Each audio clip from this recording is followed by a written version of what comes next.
Straight all day. You're now tuned into the show where you learn the discipline to show up day after day to do the work, the confidence to put yourself out there boldly and authentically, and the mental toughness to continue showing up, doing the work, putting yourself out there, even when the success you've expected to achieve has yet to occur. And on top of all this, you get a huge dose of personal initiative, which is the go-getter energy that moves all of us, including yourself, to go and make things happen instead of waiting for things to happen. And then we put all this together into a series of frameworks, approaches, insights, strategies, and techniques all underneath the umbrella of one unifying philosophy that is called Work on Your Game. My name is Dre Baldwin, also known as Dre All Day, and welcome to the show. And today's topic is how to ask for help. Yes, there is an art to this. There is a process to doing this. There's a science to it. I'm gonna break all that down in today's masterclass. But before we get started, and tell you all that I send out a text message every morning for free to everyone who's in my text community. This is a message that's going to help you start your day in a focused, sharp, and on-point state. If you would like to get into that state every day, thanks to a text I'm going to send you, just text me right now, my number. It is 305-384-6894. I call it the Daily Motivation Text. You'll get the next one that I send out tomorrow morning as long as you text me right now, again, to get my daily motivation text message straight to your phone. Now, going into another thing, one more thing before we get into this, is Work on Your Game University. That's the place where you get to work with me directly. If you believe that getting locked in and getting a pure and clean system for your mindset, for your strategies, for the systems that will operate what you do in your business and your life, and for the accountability you need to execute over and over and over again the way you know you need to be, if you believe those things would help you get to your next level, guess what? I've created a whole program that focuses specifically on those areas. All you got to do to get into that program is go to workonyourgameuniversity.com, and your next steps will be laid out for you there very clearly and very easy to understand, and in a very easy to understand way. Again, that's workonyourgameuniversity.com. Now let's get into this subject, how to ask for help. First of all, let's get something clear. No one is all-knowing and no one is all-skilled. So every single one of us at some time and in some way are going to need help. Now, whether or not we actually get the help is a different question, because it depends on what we do when we get to the point that we realize that help is needed, or we get hit in the face with the reality that our own efforts and our own intelligence is not enough to solve a particular problem. And then we have options. We got options of things we can do at that point. We can keep trying to do things with our limited abilities, relatively speaking, and let it go where it goes. We can continue banging our head against the wall if we want. We can intimate that we need help but never directly ask for it, and that means you might get it, you might not, so it's kind of, you're leaving things up to chance. Or we could do something like actually asking for help in a way that will actually get you the help that you need, so you can get the outcomes that you want, so you can get the results that you desire to achieve, so you can live the life that you want and live happily ever after. You could do that as well. It just depends on what choices you make. And today, every day actually on the show, I help you understand what choices you have, and if you decide to take certain choices, how to take those choices. And today we're going to talk about that when it comes to asking for help, which is something that many of us have a challenge doing because we have been taught some inaccurate formulas and some unhealthy ideas about help, or about not doing everything on our own, that has us believing asking for help is in some way doing something wrong. But as I've said many times on this show, nobody's good at everything. We can all use help from other people at other times, but did you know that there is an art to doing so? And there's a process you should follow when doing so. If you did not know, I'm going to outline it here today. And if you did know, or you think you know, okay, check yourself against what I'm going to share here, and make sure you are using the proper framework, not just one that you think is the right one, but one that is actually the right one, because I'm going to lay it all out here today. Point number one, topic once again, is how to ask for help. First of all, you must detail your desired results. If you're going to ask anyone to help you, you need to detail what the outcome is you are actually looking for. One challenge with asking for help that some people have is that they don't even know what the outcome is that they want. They know that there's an issue. You know that there's a problem. You know that something that you're doing is not working, but do you know if it was to be working, what would that look like? How would that feel? What's the outcome you would get? How would you know that you have actually gotten the help that you need and you don't need any more help? How would you know? Only way you would know is if you achieve your desired result. But if you don't know what your desired result is, then there's no way of knowing that you've gotten the help that you needed. You get it? So sometimes the chicken has to come before the egg. We talked about that a few days ago. When you're asking for help, you should be very clear about what outcome specifically you want to achieve. And sometimes the outcome you want to achieve may not be the full outcome of the entire process, but maybe it's just one piece of it that you need to lock down. So for example, if somebody is you're selling a course online, You may go to someone who knows how to put together a web page and a sales funnel. Now, is that the entire outcome that you want? No, the outcome is you probably want to make a certain amount of money every month or every year so you can live comfortably and take care of yourself and your family. That's the desired overall outcome. But for the process of putting together the sales funnel, or the person who knows how to do sales funnels, maybe you just need them to help you with this piece, which is, I need to get my course up on a website and I need a sales funnel set up so that somebody can go to the website, click on it, they can purchase the course, they can buy the upsell, and they can get access to the course immediately, all while I am asleep. So I don't actually have to go do anything every time somebody buys the course. So the outcome you want from that person may be different from the outcome that you want overall in the big picture. But you need to be clear on what outcome you want from the person for whom you're asking help. It's hard to help anybody if you don't know what they're trying to do, or you don't know where they're trying to go. And this is one of the problems with unsolicited advice, that sometimes people give you advice on achieving a certain outcome when they are not even sure, they have not verified before they offer their useless advice that what they're offering you advice on is what you actually want. You ever have somebody offer you advice to achieve an outcome and you're like, yo, that's not even what I'm trying to do. You're offering me advice and don't even know where I'm trying to go. So before you offer advice to anybody, you should be asking questions, because if somebody's not interested in what you think they're interested in, your advice may be completely off target. It may be an inaccurate piece of advice because you're advising them how to do something that's going to go help them go this way, but they're not trying to go that way. They're trying to go the other way. Now, whether or not you think they have the right idea about trying to go the opposite direction and where you're advising them to go is a different conversation. But again, you need to ask questions so you can uncover and find out what the actual challenges a person has before you start offering advice on a challenge that might not even be the one they're trying to solve. And also, again, if somebody didn't ask you for advice, be very, very careful with unsolicited advice. You should always ask permission before you offer anybody advice on anything, just as a general rule. So, as I said, if you don't know where somebody's trying to go, you can't help them. So any of you who's in the advice business, consultants, therapists, coaches, doctors, dentists, lawyers, any of you who's in this space where you offer people advice for a living as part of your profession, you know that you should be asking more questions than you are giving out information most of the time, because you need to find out what the exact challenge is that a person has before you offer them any advice. How can you advise somebody you don't even know what they want? It's like if somebody stops you and asks you for directions, but they don't know where they're trying to get to, you can't really give them directions, right?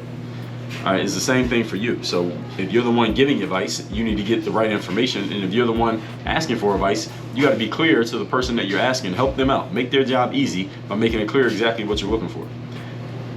Because there can't be an outcome actually there can't be directions or help if there is no outcome. That's a better way of saying it. You need to be very clear about what your outcome is, so whoever you ask can help you get there, or maybe help you improve on the process you're currently using to get there. Maybe you already know where you want to go, but your process is not working. This is the strategy and systems that I talk about in Work on Your Game University. I often hear and talk about the skill of asking better questions. All right, you've heard me talk about this all the time. I have a book called How to Ask Yourself a Better Question. It's actually called Ask Yourself a Better Question. And that book is all about reframing the way that you think, which leads to the way that you speak and leads to the outcomes you get in your conversations. And I talk about how I do that as a coach. My job as a coach is to help ask you better quality questions than the ones you're asking yourself. And the only way I can ask you better questions is if I know what outcome you're trying to achieve, so I can ask you a question that could possibly be a shortcut or a jump cut to help you get there faster or more efficiently than your current process. But I got to know where you're trying to go before I can help you. All right, I need to know where you're at right now. I need to know where you're trying to go, and then we'll fill in the gaps. All right, that's my superpower, is filling in those gaps. I know where you're at. I know where you're trying to go. My superpower is that I fill in the gap between point A and point B. So any of you want to get an idea of what it's like to work with me, or what exactly you're going to get when you work with me, that's one thing that I do when you work with me. But I talked about coaching in episode number 2270, 4 reasons why you need to hire a coach. And I laid out my coaching process in episode 2243, by the way, if any of you is curious, before you go and log on to workonyourgameuniversity.com and you get on a call and find out exactly how our coaching program can help you specifically. Listen to episode 2243, and that will help nudge you in the right direction. Point number 2, today's topic once again is how to ask for help. Explain what you have done up to this point with regards to the desired result. This is a very important part of the process of asking for help. The key here, again, the point is, explain what you've done up to this point to achieve your outcome. What have you done up to this point? Now you're coming to somebody because you still haven't gotten the outcome. So let me know what you have done so I don't go over stuff you already did. So if I'm a person who is trying to, let's say I'm trying to get bigger muscles, and I go to some personal trainer and say, hey, Mr. Trainer, I'm trying to get bigger muscles. If I don't tell you that I'm already going to the gym 3 times a week and I'm lifting certain weights and I'm taking protein and creatine, if I don't tell you that, then you might spend the next 15 minutes of the conversation explaining to me why I need to go to the gym, lift weights, and take protein and creatine. But if I explain to you I've already done those things, now we can shortcut that part and you can start at the part that I don't know about. You see how this can save a whole lot of time, and it can make for a much smoother conversation for both you and the person who is talking to you? Key here is brevity, is that you say what needs to be said, but not too much more. You don't have to give your entire life story in order to share with someone what you've done up to this point. You also don't need to give the entire backstory of every single thing that you have tried. Just say, I've tried this, this, this, and this. And those of you who are on the receiving end of any form of coaching, understand that if your coach needs more information, they will ask you for it. You don't have to give it to them. Don't give people more information than they ask you for. Give them the information that they ask for. Give them enough that they can understand what you're saying, but don't give them too much extra, because again, sometimes people don't need the extra. If somebody needs or wants the extra, they will ask you for it, and then you give it to them. All right, is it much better to give somebody something that they asked for than just give them something that they didn't ask for? Maybe the only exception might be a gift. But other than that, especially with your words, no, that's extra, and people don't want that extra. So use brevity. Don't tell your whole life story. This is something anybody who could possibly help you wants to know. They want to know. What have you done up to this point to help yourself? What have you tried that has not worked? What's your current process, and is it working? Is it not working? Why or why not? When I know the answers to these things, then I know what to leave out. Again, I only have to address these because you already addressed them yourself. Also know how to address the things that you have done up to this point. Because you might say, I'm doing ABC right now and I'm not getting the results that I want. And I know for a fact that ABC does help people. Maybe you're just not employing ABC the right way. Maybe you don't have the right operating system to use ABC, and that's why it's not working for you. It might just be something with you. It may not be anything wrong with ABC. See what I'm saying? But as the expert, it's my job to decipher that. And again, more quickly and more clearly you let me know what you have done, the easier it will be for me to diagnose the issue, and the quicker we can get to the result, which is, I think, the reason why we're even having a conversation in the first place. So sometimes you don't have the right formula. I can help you with getting the right formula. Perhaps, and I've seen some people try things the way you are currently trying them, I can tell you exactly why it's not working and what you need to do differently. Maybe you're just applying your skills in an inaccurate way. There's nothing wrong with what you're actually trying to do. Look for someone to mentor you, which in this context, by mentor, I mean a person who will offer you advice, but they're not being paid to help you get there. And that's the difference between a mentor and a coach. A mentor is someone who can just offer you advice every now and then, but it's not on any type of formal basis. There's no contract. You're not paying them anything. Therefore, they don't owe you anything. As opposed to a coach, that's a formal basis. Usually there's a consistent communication style that is happening, and with a coach, as opposed to a mentor, you are paying for it. And every high level performer has a coach, by the way, if you didn't know. So when I say a mentor, a person who's offering you advice, but they're not being paid for it, they usually want to know what you're doing to help yourself. Coach wants to know this too. But your answer to a coach could be, I'm not doing anything to help myself. I hired you to pretty much help me do it all. And depending on how much you're willing to pay a coach, they may be willing to work with you and do that for you. Basically, in the coaching world, we call it done for you services. That does actually exist. There's done with you and there's done for you. Or there's also tell you what to do. Tell you what to do is if I write a book and sell you the book and you do whatever you want to do with what's in that book. That's do it yourself. Then there's done with you. That's when we kind of work together. Then there's done for you. And that's when you give me all the stuff you have and I do all the work and you don't have to worry about anything. And again, the prices go up depending on how much involvement you want from your desired expert. But there's options for everything. And I've always been a firm believer that if you're willing to spend enough money, you can pretty much get anything done. Now, a mentor is going to want to know what you are doing right now to help yourself. Otherwise, and if you don't have a good answer to that question, your mentor probably may not be very interested in talking to you. Why? Because you're not doing anything. And again, remember, a mentor's job is not to do it for you or do it with you. Mentors just offer you some advice and some ideas. They're not a person they're not obligated to do anything. All right, you get what I'm saying? So when you're talking to a mentor, you should be laying out this step in the following manner. You say, hey, Mr. or Mrs. Mentor, I've done this, this, and this. These are the results that I've gotten, and here's where I'm at. That's what you say to a mentor. And then when you say, here's where I'm at, that's where you ask whatever question you have. And your question needs to be specific. Moving on to point number 3. Let me tell you what I mean by that. Today's topic, once again, is how to ask for help. Number 3, pinpoint the exact issues that you want or need help with. Pinpoint the exact issues that you want or need help with. Now, here's a challenge you may have. You may be thinking to yourself, Dre, if I knew exactly what I needed help with, I don't know, maybe I'd be able to weigh that out. But right now, I'm not sure where I need help. Fine. I want you to tell me where you think you need help. I didn't say where you know, where you think. Sometimes I ask a person a question and I say, well, what do you think about this? And they'll respond and say, I don't know. And I'll respond back to them and say, I know you don't know, because if you knew, then we wouldn't be having this conversation. I'm asking you, what do you think? Never heard anybody say, I don't think.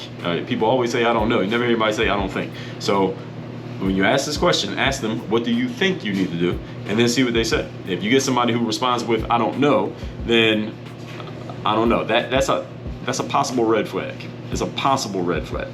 I've dealt with some people who came with the I don't know default response, because we get so used to saying it, that I thought it was a red flag, but they ended up actually being a good person, a good client who was actually coachable and willing to do stuff. And then I also have talked to people who come with the I don't know immediate default response, and they were not even worth dealing with because they took no personal initiative, no ownership of their situation. So all of you need to be careful throwing out the I don't know as a default response to things, because people may be judging you on it, especially if they ask you what do you think and your response is I don't know. Well, they didn't ask you what you knew, they asked you what you thought. Okay, and what you think, there's no, I don't know is not an acceptable answer to that question. So when you pinpoint the exact issues, you may be wrong about what you think you need, right? And oftentimes you are. All right, this is why I tell you that as a coach, one of my jobs is to replace your questions with better questions. You think your problem is 1, 2, 3, your problem is actually 4, 5, 6. But you should have an idea of what you want or need. You should have some general idea of where you're trying to go here. A good coach will see what you think your problem is and tell you where you might be right and also where you might be wrong. And a good coach will also tell you if you actually need to solve a different problem than the one that you think you need to solve. A good coach will be able to decipher all of this. But I want to know what you think the problem is, because that will give me context about what you've done up to this point, and it will give me an idea of where you think you need to go, which may be different from where I'm going to tell you need to go. It may be the same, but it may be different. So you might think you need a better sales funnel. I may think you just need a better product. Nothing wrong with the funnel, you just got a trashy product. Or vice versa. You may think you need a better product, and I think, well, no, you just need a better product and better sales funnel. Your product is fine. Your sales funnel sucks. So I just want to know what you think the problem is. So you may think there are for example, no good men or good women in the town that you live in, and that's why you're single and haven't been active in the dating market. But if I'm a relationship coach, I might tell you that no, the way you're presenting yourself is attracting the wrong types of men or women. So there are good men and women, they're just not interested in what you're showing to the public. So maybe you need to change that up. See, sometimes you think the problem is one thing, but it's actually another thing. So you can see how thinking something is one thing when it's something different. This is why you get coaches. This is why you get access to people who know things that you don't know, who can see things that you can't see. Because again, how long would it take you to have figured that out? It might take you 6 months, whereas a good coach might figure it out in 6 minutes. Now, is saving that time worth it for you? How much is your time worth? You have to put a price tag on it. I sent a text message out asking this question some time ago, and I was disappointed in the fact that many people had never even thought about this and damn sure couldn't answer it with anything useful. You should know how much your time is worth. Literally how much your time is worth. Therefore, it'll be easy for you to make decisions about when to buy time, when to pay money to achieve an outcome faster. Everybody got it? But I want to know what you think. I want to know what you think, not just what you know. Because again, if you knew everything about your challenge, then you probably wouldn't be talking to somebody and asking for help, because you know everything. But since you don't know things, I want to know what you think. I want to know what direction you're looking at so I can best guide you, and it'll save us a lot of time in conversation if I got a feeling for where you're at, and then I know exactly where we got to go. And a good coach should be able to do all this stuff, by the way. So if you have a coach who can't do this stuff, well, you hired the wrong coach. Notice my verbiage there. All right, there's nothing wrong with the coach. No, you hired them. They might be good for somebody else. They might not be good for you. But hey, you hired them. Moving on. Let's recap today's class, which is how to ask for help. As I said many times before, no one is all-knowing, no one is all-skilled at everything. We can all use help from different people at different times, but there is an art to asking for help, and I'm giving you the framework. Number one, detail your desired result. When you're asking for help, you should be very clear about what outcome specifically you wish to achieve. Nobody can help you if they don't know where you're trying to go. It's like if you go to the GPS in your car and say, give me directions. Well, the only way the car can give you directions is if you tell it where you're trying to go. You don't tell it where to go, it can't give you directions. Point number two, explain what you've done up to this point with regards to your desired result in that space. It might be your big picture result, it may be for that particular area where you're trying to get a result. And use brevity, meaning say as much as needs to be said, but you don't have to give an entire story behind every single point that you make. All right, that adds time to a situation and it is not needed. If the person who you're asking for help needs more information, guess what they'll do? They will ask you for it. You don't have to give them everything. Point number 3, pinpoint the exact issues you want or need help with. You might be wrong about where you need help, but I at least want to have an idea of what you think the issue is, because that will clue me into what you've been doing and why you've been doing it. That will help me better explain to you and communicate to you what you're going to do and why you're going to do that. I can frame it against what you've been doing up to this point. The better I know where you think the problem is, the better I understand the way you think, and that will help me communicate with you more clearly and us to achieve our outcomes more easily. So you may think that your problem is the sales funnel. I'll say your problem is the product. You may think your problem is the product. I'll say the problem is the sales funnel. Now make sure that whoever you go to for help, you trust them enough that if whatever they say overrules what you thought, that you will actually listen to it. Because if you're not going to do that, you shouldn't be asking that person for help in the first place. So with all that said, text me and tell me the best idea you got from this class. What are you going to do different based on what you heard? My number is 305-384-6894. Also, if you aren't going to do anything different, maybe you heard all this stuff before. Maybe this is not even the particular need that you have right now, but you do want to get my daily motivation text every single day. Text me at that number, and every day you shall receive it. Just let me know you've been listening to the podcast, you like the show, and you want to get the daily motivation text. You don't have to have a particular piece of feedback for this episode to text me. So text me at that number. It's listed down below in the show notes. Secondly, workonyourgameuniversity.com. You are ready to work with me directly. You know that you need to make some upgrades to your mindset. You know you need a clearer strategy and game plan. You know you need a system to execute consistently, and you know you need to be held accountable for your execution, or all of the above. Go to, or any one of those, or all of the above, or a combination of 2 or 3. Go to workonyourgameuniversity.com. That's where you will see what the next steps are for you working with me directly. Let's get to it.